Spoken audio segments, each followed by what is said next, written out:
बापरे, ताप 100च्या वर हा. बाय माझे.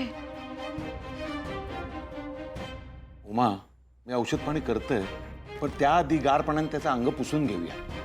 ताप जास्ती हा, डोक्यात गेला तर वाईट असतं. होय होय. उमाताई तुम्ही काढायचं बघा, मी गार पाण्याचं बघते. मंजू काकी मी बघते. ये.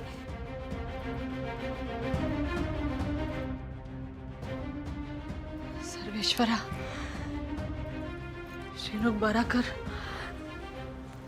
त्याच्यासोबत हे जा काही चाललेलं आहे ना, ज्या काही संकट हा सगळा दूर कर.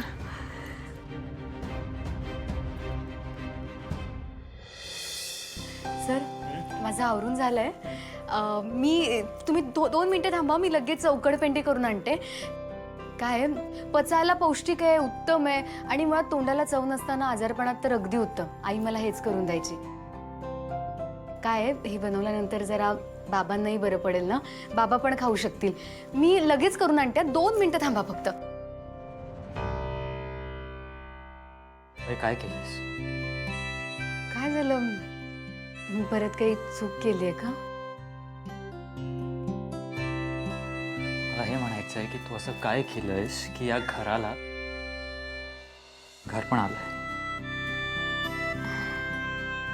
थँक्यू. असं नाही की मॉमने कधी घराकडे लक्ष दिलं नाही, पण ती कायम बिझनेसमध्ये खूप बिझी होती. सो मेड जे काही जेवण करायची आम्ही सगळे तेच खायचो. पण तू कोणाला काय खायचंय, काय खायला हवंय या गोष्टींकडे तुझं किती लक्ष असतं, सगळ्यांचा किती विचार करतेस तू. एवढं काहीच केलेलं नाहीये मी. नाही, तू जे करतेस ते खरंच खूप आहे. And I really appreciate.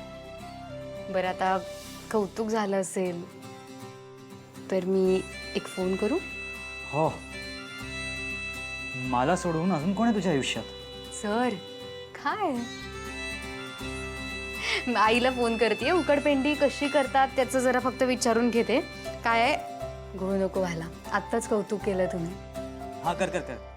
आणि सगळ्यांना माझ्याकडनं नमस्कार सांग. आणि त्या श्रीनूला जरा दम दे माझ्याकडून.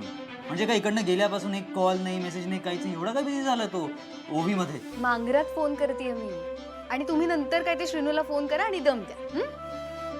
तर बाहेर आहे, मी बाहेर हो, हॉलमध्ये हो, थांबलो. हो. हां, गेलो. आले आले.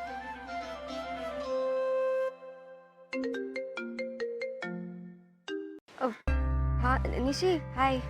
ओवी, काय ग, कशी आहेस? मी ठीक आहे निशी. काय झालं? अगं जरा आईकडे फोन दे ना, काम आहे माझं तिच्याकडे. निशी, मावशी थोडी बिझी आहे. मला सांग ना, मी सांगते तिला. ए, आई एवढी काय बिझी आहे? माझा फोन नाही उचलू शकत आहे ती. तसं नाही अगं, ॲक्च्युली श्रीनिवासला खूप हाय फीवर आहे.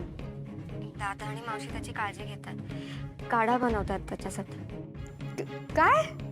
आणि मला सांग, असं अचानक कसं ताप आला त्याला? इथे खूप पाऊस आहे ना, तो पावसात भिजलाय. देवा, कुठे गेला तेवढं पावसात भिजायला? निशी, ऐक ना, तू नंतर कॉल करतेस का? और मावशी फ्री झाली ना की मी तिला सांगते की तुला कॉल करेल. ओके, चल मी ठेवते आता. बाय. ओवी,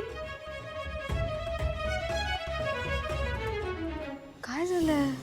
श्रीनूला बरं नाहीये म्हणून तो मांगरात आहे. म्हणजे आई आणि दादा त्याची काळजी घेतात. पण का घरी काही झालं नसेल ना?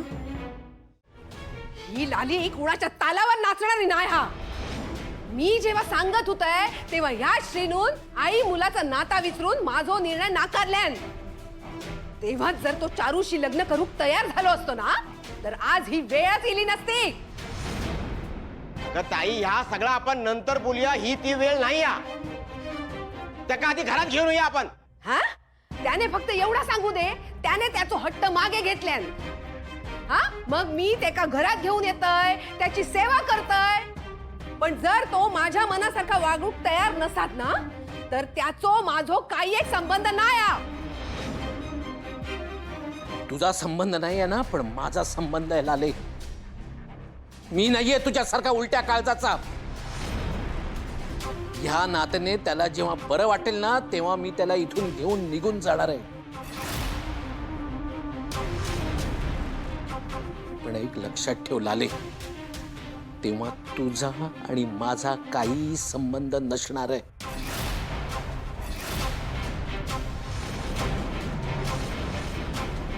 बंधू, मी दादांकडे जातोय आणि ह्या बाईला हिचा माज असा जपून ठेवायला सांग. भाऊजी भाऊजी असं अहो भाऊजी ऐका.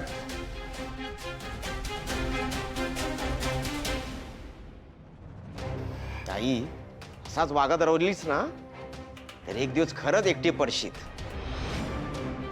आणि दादा, उमावहिनी, आता शिणू आणि भाऊजी एक एक करून सगळे तुझ्या आयुष्यातून निघून चालल्यात. आणि ह्या तुझ्या लक्षात येत नाही.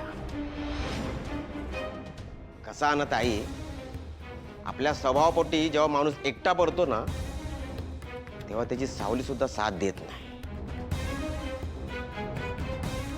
पाया पडते ऐक आमचा, नाहीतर एकटा पडशीत.